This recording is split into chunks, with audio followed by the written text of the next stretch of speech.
Oh.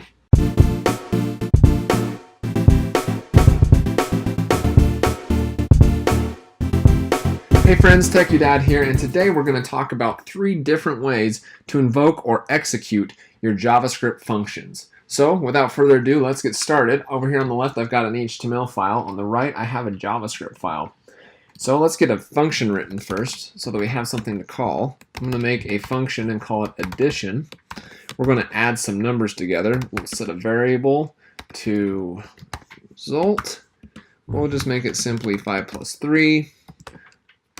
And then we will set that to show up inside of our console so that result shows up in our console.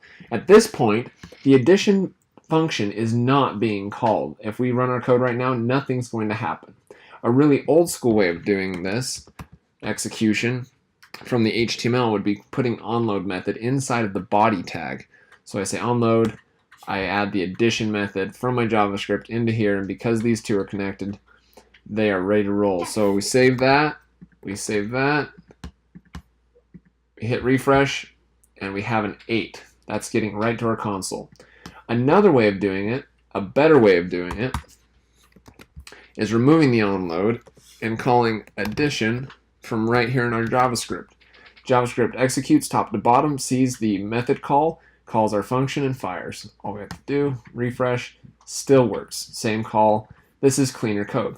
A step further is what we call a self-invoking function, and that's where we wrap the function in parentheses, like so, and then we close with extra parentheses here, as if we were writing a function straight to the document. That's how this one is self-invoking.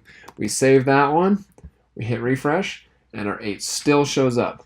So a self-invoking function still will call itself. It's as if it's been called right when the page loads. And this is the more common way of doing it, and super helpful. So that's it. Thanks for watching my video. Please be sure to subscribe to TechUDad Digital for more awesome tutorials on code, and also check out techudad.com where I'll frequently post the code for my tutorials.